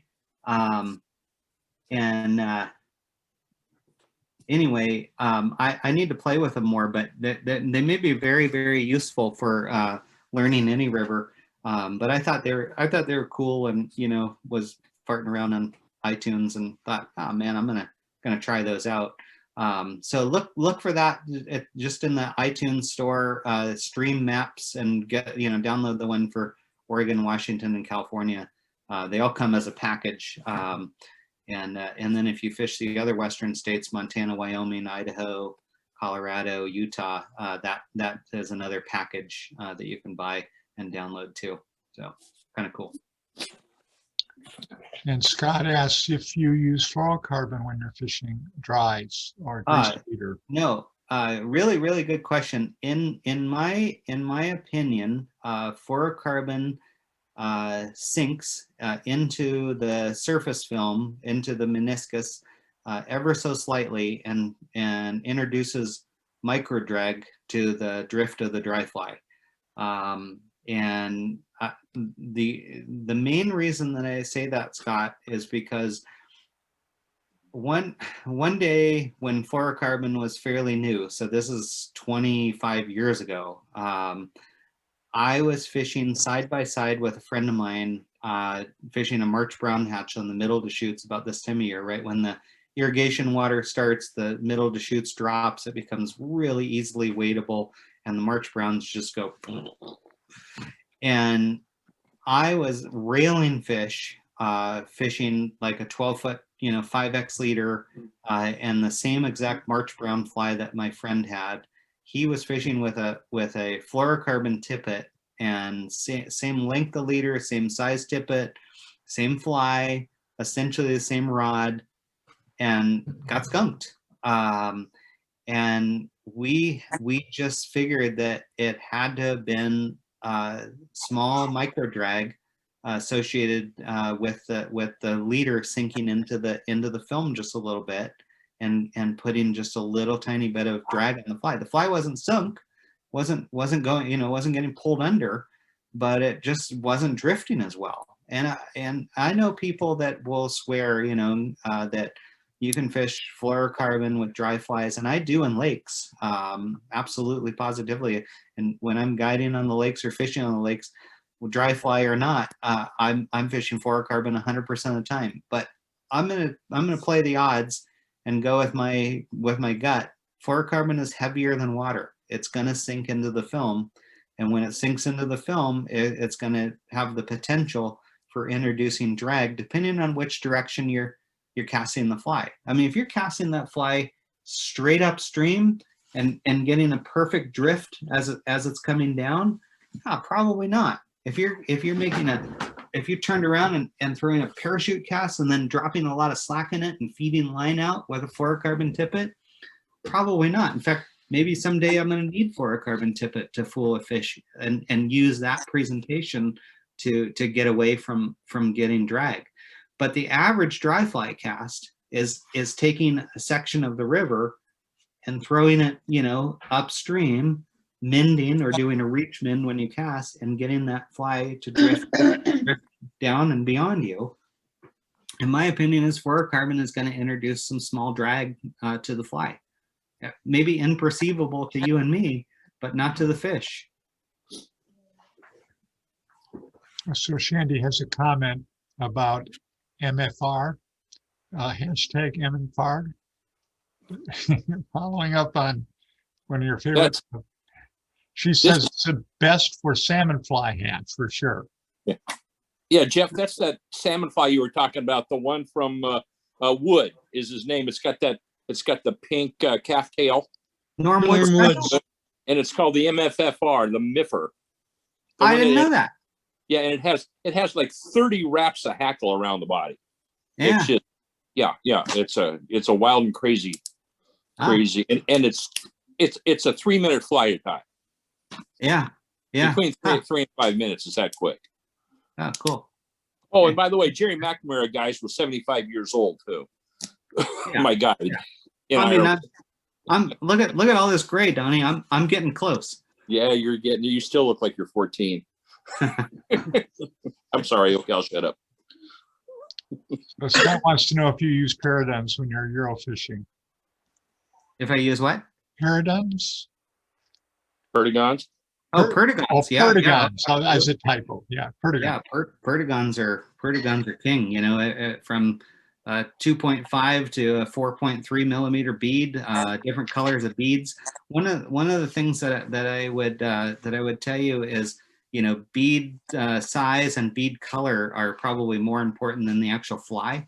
The fly could be damn near anything behind the bead, but some days I think the fish really like a pink bead, some days they like a copper bead, some days they like a silver bead, and then the size of the bead, how it gets down and gets the drift, is really, really important. So yeah, I'm a big fan of perdigons. I tie a lot of perdigons. In fact, I realized yesterday that my 2 fly boxes that are full of perdigons and Euro jigs are bursting at the seams with an extra big fly cup full of flies that I've been tying all winter that I tried to add to the fly box yesterday and went, no, I need a bigger fly box. So, or maybe 2 bigger fly boxes. So anyway, yeah, I love perdigons.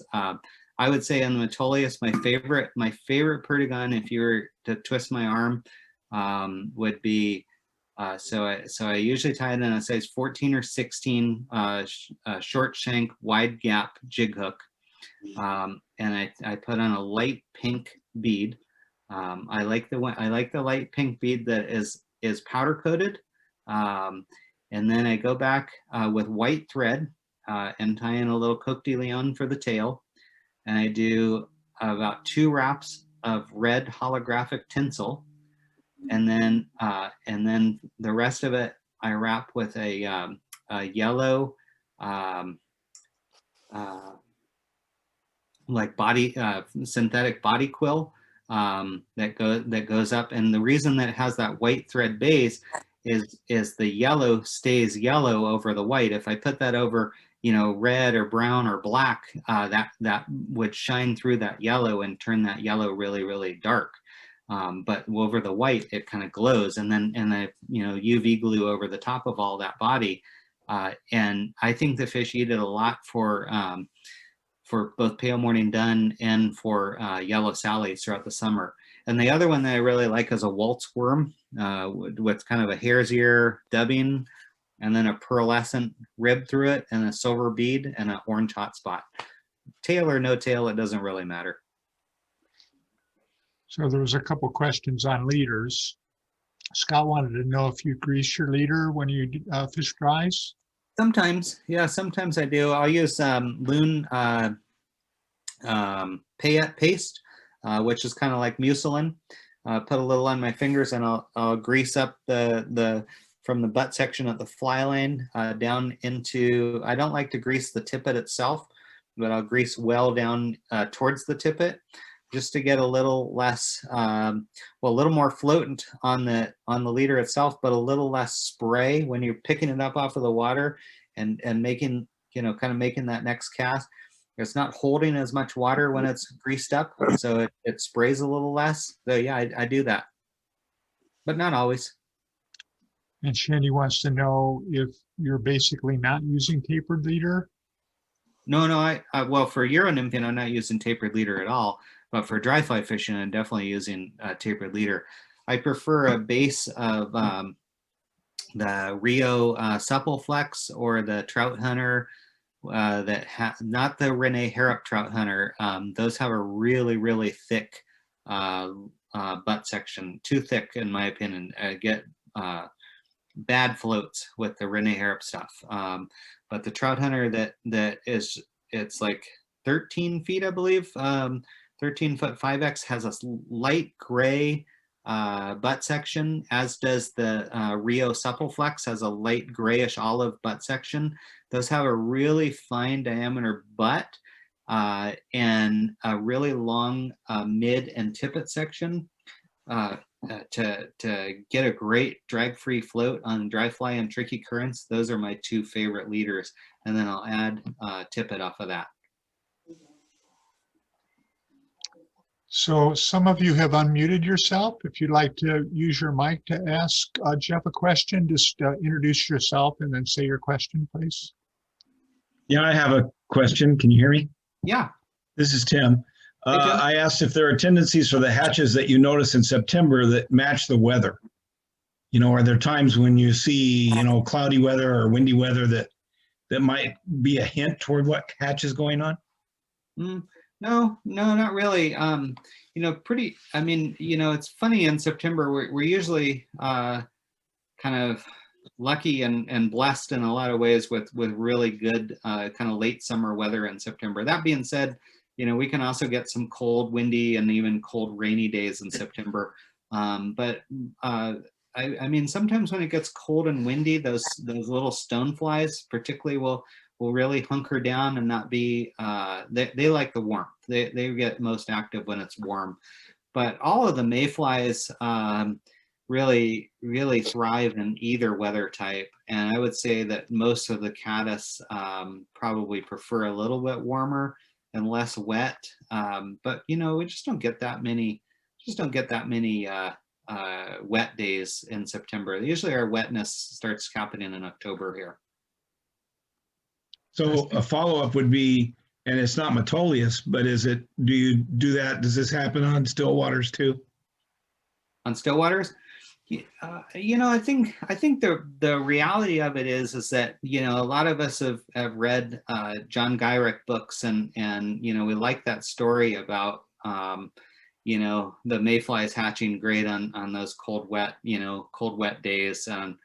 But I think once we get into September and just the intensity of the hatches, those things have got to go.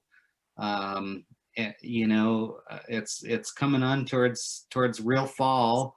I don't think they can be, it's not just going to happen on a day with drizzle. I've seen some of the best hatches on the Metolius on a 85-degree bright sunny day. So yeah, I've seen some great hatches in drizzle too, but a lot of times there's less going on a drizzly day and more going on a bright sunny day.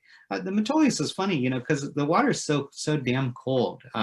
It's not uncommon to find places in the Metolius, particularly below Bridge 99, that get down into that 44-degree range. And it's actually warmer up at the headwaters than it is by the fish hatchery.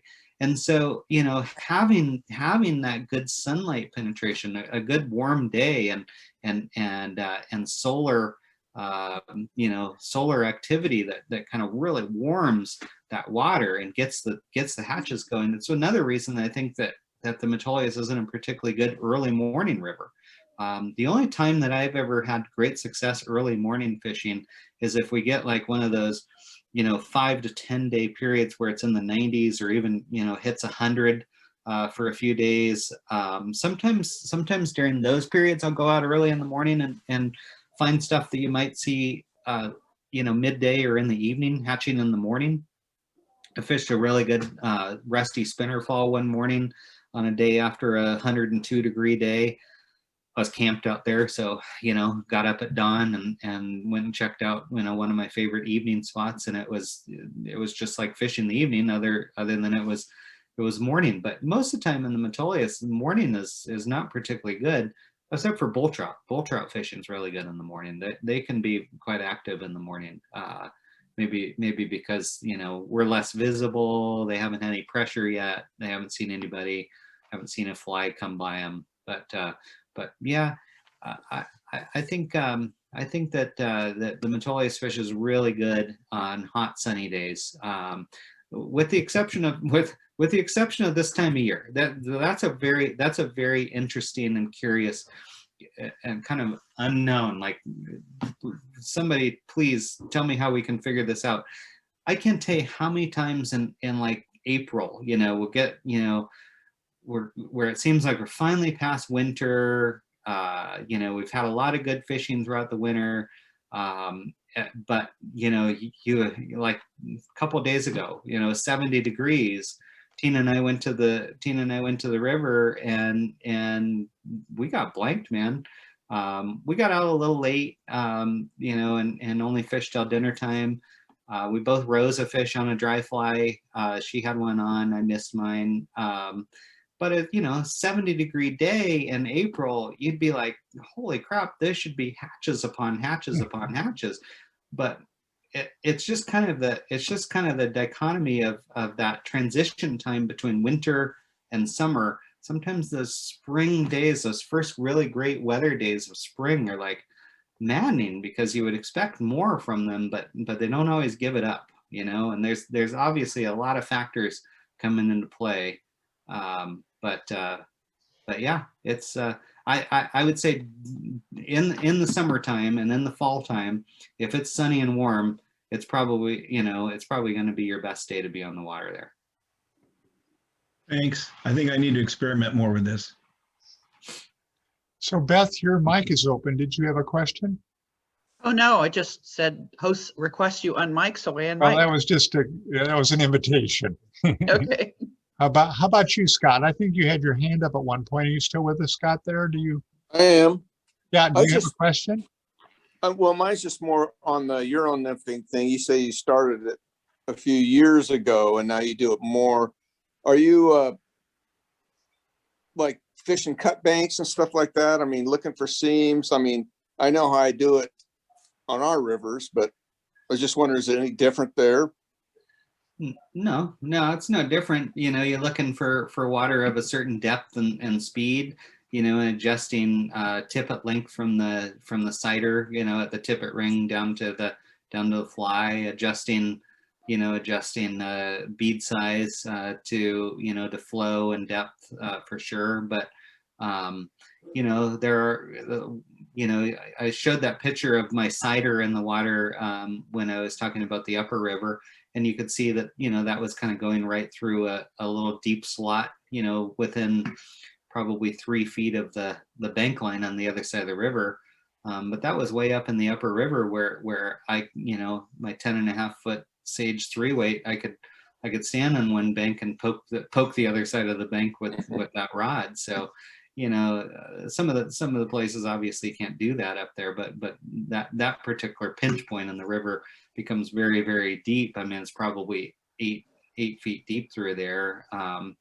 And you know, that on that day, just in that one little spot, I probably caught 15 to 20 fish. And while I was playing one of the rainbows, I had a big bull trout come up and, you know, kind of swirl around and take a look at one of the fish so there's big bull trout up in that small water too. Can you But, yeah, catch any bulls doing that Euro nymphing, or is that basically just? Yeah, no, for sure you can. Yeah, you know, catch a lot of bull trout Euro nymphing, like at the Allingham pool below the bridge, and you know, down below the fish hatchery.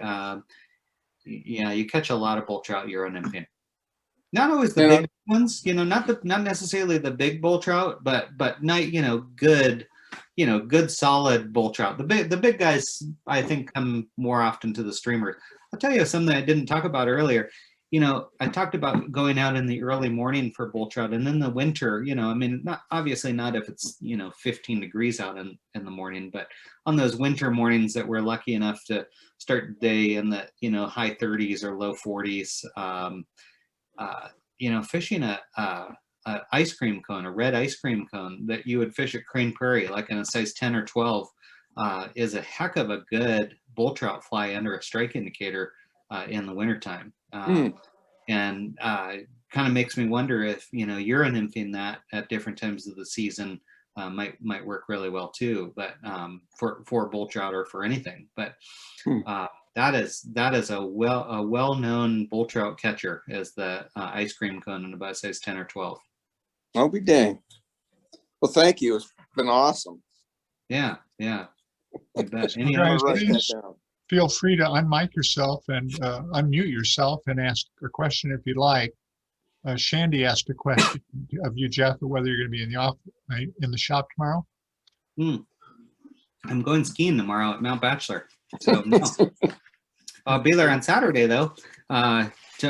So besides fishing, one of my big passions is alpine skiing, and do it pretty often in the winter time. And tomorrow is my ski partner and I's probably last day of the season. We have a season pass at Hoodoo, but tomorrow we're gonna go up and do a bachelor day and Big mountain. make a day of it. So Brad will be there tomorrow, and our new employee Tony will be playing backup. So those guys will be there. They'd love to see you, Shandy. Larry, any questions? I still have another one. This is Tim again. Go. On the weight regulation on the Metolius, Yep. I've been fishing it since the 70s, and so it's kind of like an atheist thing. But Yeah. is it non-lead? Well, I wish it would be.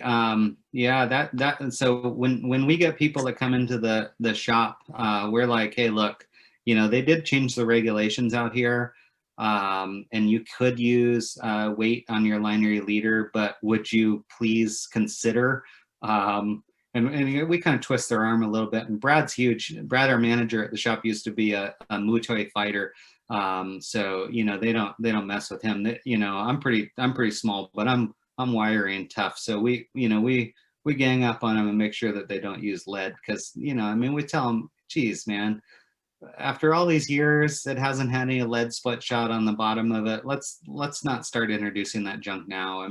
The least we can do is respect the river, and if you are going to use weight, let's use the non-toxic stuff. So we try to push people, if they are going to use weight, to kind of go into that tungsten putty, put that over a knot. It's reusable. It's like I have some that I bought. I usually use the loon stuff, which I don't think is good as good as the hairline, but the hairline is a little harder to get and doesn't last as long because it doesn't come in the nice packaging that the loon does. But man, you pull out a little bit of that and twist it, warm it up with your fingers, and then put it over a blood knot or a surgeon's knot and elongate it a little bit. And it stays on the leader really well if you dip it into the cold water before you make the first cast. And then when you don't need it anymore, you just take it, kind of bend your leader and peel it off and put it back in the packaging. I have a piece of that I've used so many days in a row of fishing, and the rest of the hunk of it that's in the package still looks like it came out of the factory, like it did 4 years ago when I bought this stuff. So yeah, we really try to protect that river. One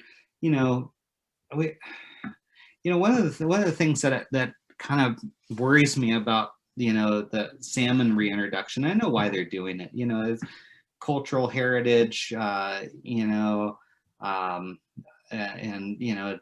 to get money for that project at the dam. There's a lot of reasons that they're trying to bring back salmon into the Metolius, but I worry, about what kind of fishermen would start to come to the Metolius, if, and I say fishermen, I mean angler. I don't mean only men do this. We have a wonderful women clientele. I'm sorry if I'm saying fishermen when I just mean fly fishers, anglers. I worry, a little bit about, that meat mentality that could come if there suddenly were, hundreds of Chinook salmon that came in the fall every year, and people, what kind of person would be out there, hucking for them and stuff. We catch poachers all the time, fishing bait and fishing for bull trout, and keeping fish. It's just such a bullshit deal that people don't respect the river. So we really, really try to educate people a lot through my fishing reports. If you read my fishing reports online, I try to update them every Friday or Saturday. I'm constantly, talking about rules and talking about etiquette and as well as how the fishing is and what the hatches are and what flies to use. And I do mention sizes more and more now, because I had a reader that got in touch with me and said, hey, you didn't mention sizes of these flies. That would really be helpful. And I was like, boing, yeah, it sure would be. So, but we really try to protect the river. And, if we get a bad vibe from somebody even coming into the shop to ask about it, they might not get all the best fly and information and map information that people we trust would, and you can tell some people are just out there for the wrong reasons. I'm protective. I love that place. Hey, Jeff. Protect these natural resources for sure.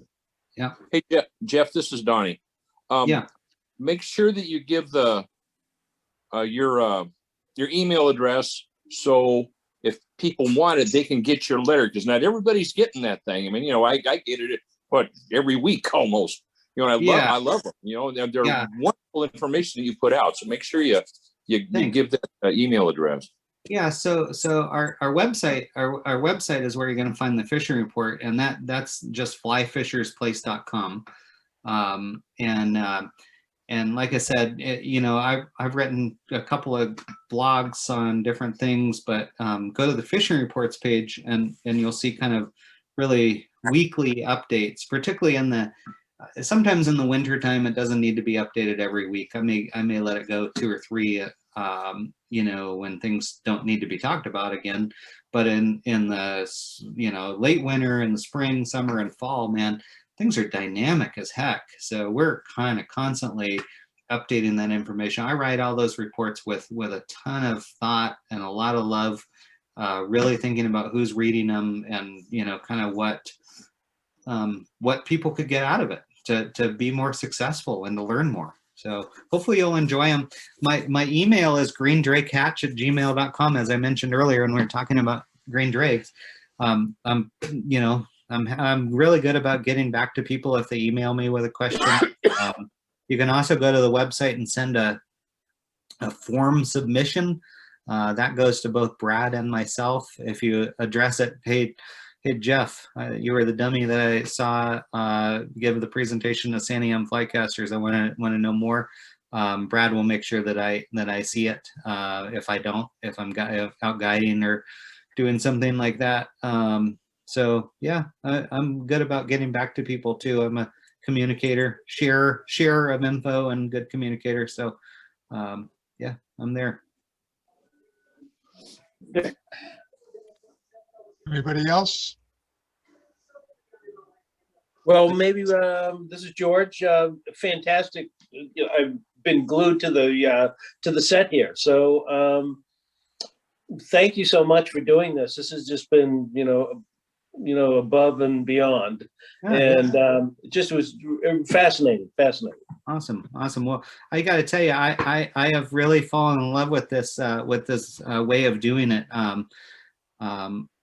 It may seem funny because I can do these Zoom presentations with such you know, smoothness and flow, but standing in a room in front of a room full of people makes me really nervous, and I don't have that same flow sometimes. And so I've actually fallen in love with this because it you know, I do have a lot of stuff that I like to share, and a lot of knowledge that I've, you know, built and earned over the years of, you know, fishing myself and fishing with people that are a lot better than me and stuff. And so, you know, to be able to do it in this way is just so calming for me. I just get a huge bit of, you know, like, wow, this is the best way to do this.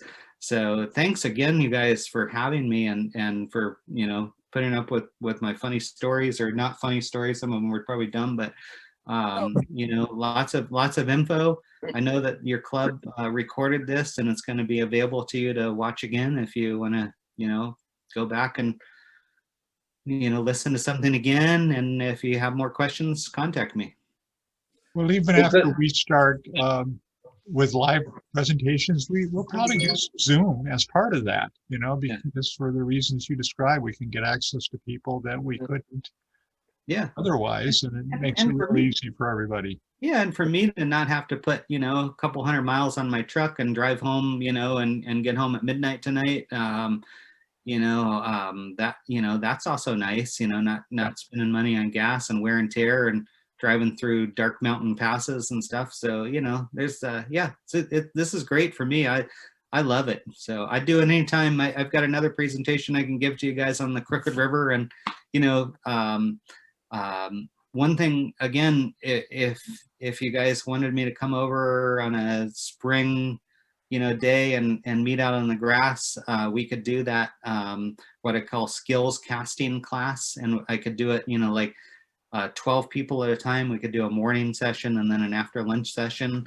And it's killer. I mean, if you want to become a better river fisherman, angler, that class is the one that I can take you to the next level with. So nice. Thank you. Good. The, anything else from anyone, or? I guess not. So with that, Jeff, All right. thanks a ton. Oh, so Yeah. the one thing I was going to ask is, so this was all wonderful. So what are you working on next? So what's the, have you started the next project, Zoom presentation? Well, I've really improved the lake presentation that I gave to your club last year. It has a lot more information and a lot of modern stuff that I continue to learn. I've got a Crooked River presentation that's pretty darn good, and then I really want to work on a Euro-nymphing one that could be given on this sort of a deal. So yeah, I mean, I've got those. Yeah, just as a, just a comment on all of this type of thing, is that when we've been having Zoom presenters who are from different parts of the country, there's a lot of overlap, and obviously in the techniques and things that they're doing and whatever they're talking about. Yeah. But there's a bunch of it, especially certainly the East Coast crowd, where it doesn't overlap to what we have here. And so this is really interesting, to have someone like yourself, local, and just keyed into this. And whether it's on that side of the hill or this side of the hill, it all just translates completely, as opposed to some of the others that we found. But that the other, most of the presenters have just been great, and just so much fun meeting them, and then having these experiences of just, it's just a pleasure. So yeah, thank you very much. Yeah, totally. Yep. Glad I was with you guys. Thanks again. Thanks a lot, Okay. Jeff. Yep. We'll see you next month. All right. Can't wait. Okay. Night, everyone.